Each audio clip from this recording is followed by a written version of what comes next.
This is fun. I'm happy to be here. Thank you, Michael.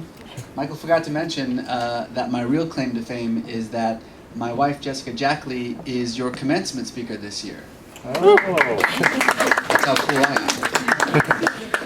am. Yes, put me in the pessimism category, not the optimism one. In fact, I'm not here so much to argue for the one-state position. I'm not here really to make any kind of argument at all, actually.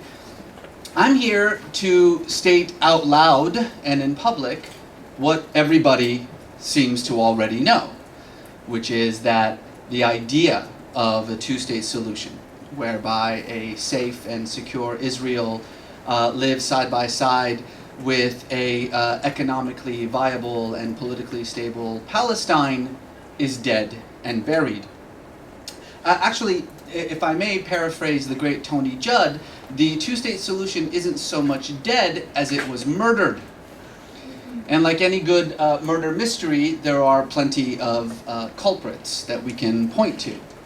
There is, of course, the geriatric Palestinian leadership, whose weakness and whose incompetence and whose corruption has made it irrelevant not just to the peace process, but to the lives of normal Palestinians.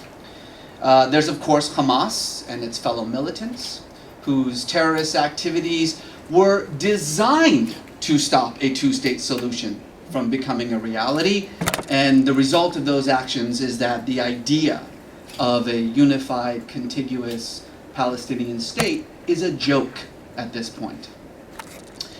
There's, of course, the radical right-wing zealots in Israel, whose loyalty is not to the secular state of Israel, but to the biblical land of Israel, who are in fact succeeding in their ultimate goal of dismantling the secular state altogether, essentially putting away the secular Zionism that defined the state of Israel from its inception, and replacing it with a kind of messianic Zionism whose ultimate goal, as I said, is to destroy the secular state of Israel and to rebuild the kingdom of David and their messianic imaginations.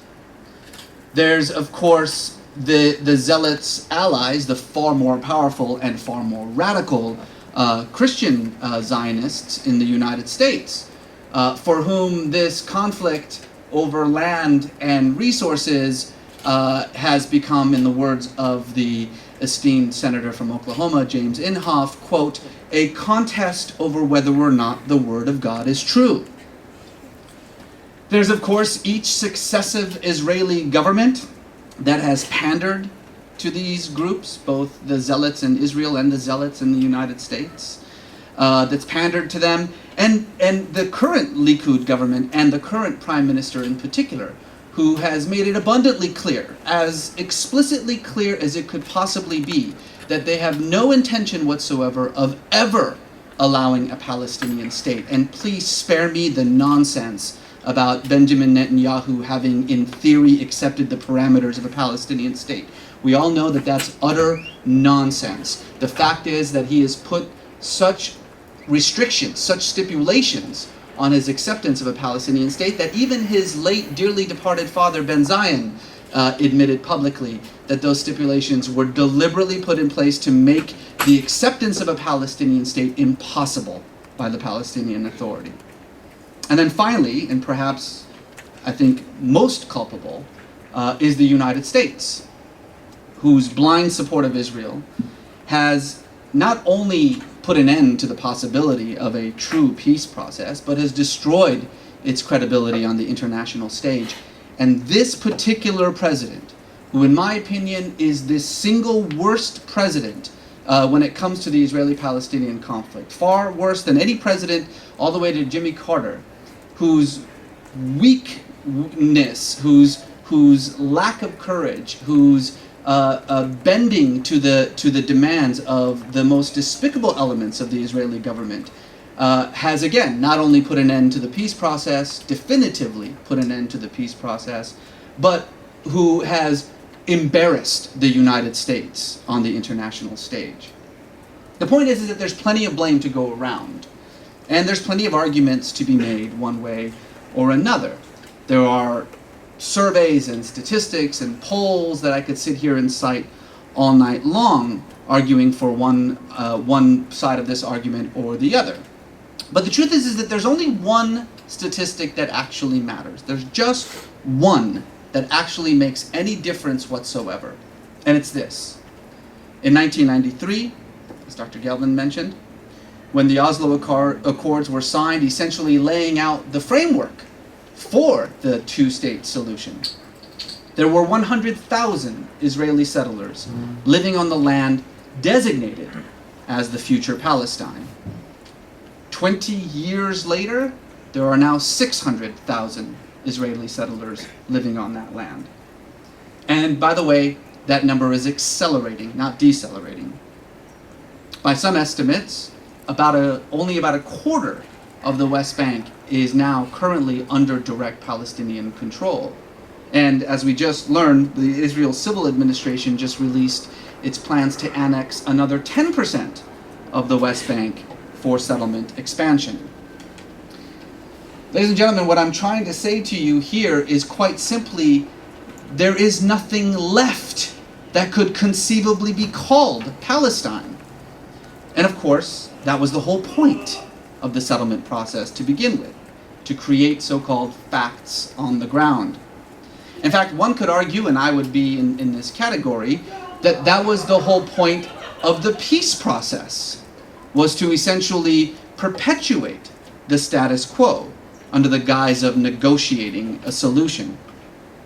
That has allowed the US, the peace process, has allowed the United States and Israel to pretend they were doing something about the conflict without actually having to do anything at all. My argument today is that the peace process, negotiations, the two-state solution is all a charade. It's all a sham. Its purpose, and at this point its sole purpose, is to essentially let us all sleep soundly with the thought that something is actually happening about this conflict. But nothing is happening about this conflict. The proof is in the pudding. After 4 decades of negotiations, after Jimmy Carter's Camp David Accords in 1978, the Fez Initiative in 1981, the Madrid Conference in 1991, the Oslo Accords in 1993, the Hebron and Y Agreements in 1997 and 1998, Camp David Take 2 in 2000, the Saudi Peace Initiative in 2002, the Sharm el-Sheikh Summit in 2005, the Quartet's so-called Roadmap to Peace, the so-called Joint Understanding Proposal that was spearheaded by George Bush in Annapolis in 2007, and President Obama's, as I said, weak-willed and frankly half-assed settlement freeze initiative. This fact is undeniable. We are further away today from a two-state solution than we have ever been.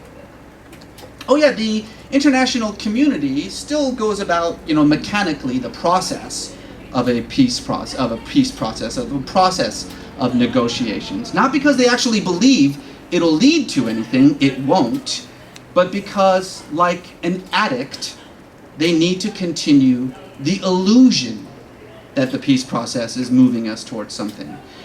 Why? Because admitting the truth is just too difficult to bear. What is the truth? This is the truth. There will never be a Palestinian state. Ever. That is the truth. Make no mistake, this was not an accident. This was all by design. It's part of the suicidal policy of the Israeli government and its friends in the United States to annex as much land as possible in the hopes that eventually the Palestinians will just scooch on over to Jordan, where they really belong. It may have been a good idea. In fact, it's worked swimmingly as far as Israel is concerned. But a tipping point has been reached now. The demographics speak for themselves. We all know this. I don't need to go into too much detail. As we sit here today, there are roughly an equal number of Israeli Jews and Palestinian Christians and Muslims living between the River Jordan and the Mediterranean Sea. Every demographer without exception tells you that that balance is not going to last, that eventually the Israeli Jews will become the minority in this region. this region spreading from the Jordan to the Mediterranean. That means that barring some demographic miracle, and apparently the Orthodox community in Israel is trying precisely for that demographic miracle, Israel will no longer be a Jewish majority state if it continues down the line that it's continuing now. At that point, as Ehud Barak, as Shimon Peres, as Abraham Berg, as basically any Israeli who is given this a moment's thought will tell you, Israel will have two options. It can either become an apartheid state, in which a Jewish minority rules over a disenfranchised Arab majority, or it can become a single, unified, binational state, in which Israelis and Palestinians live side by side within a single contiguous border. Two people, one state. Now, I don't pretend that this is a popular notion. It's not. I don't pretend that it's easy, or that it will solve all the intractable issues from the status of Jerusalem to the right of return. It doesn't. In fact, I am not here to advocate a one-state solution because I believe it's a good idea. I'm not here to advocate it because I believe it's in the best interests of the parties involved. It's probably not. I'm advocating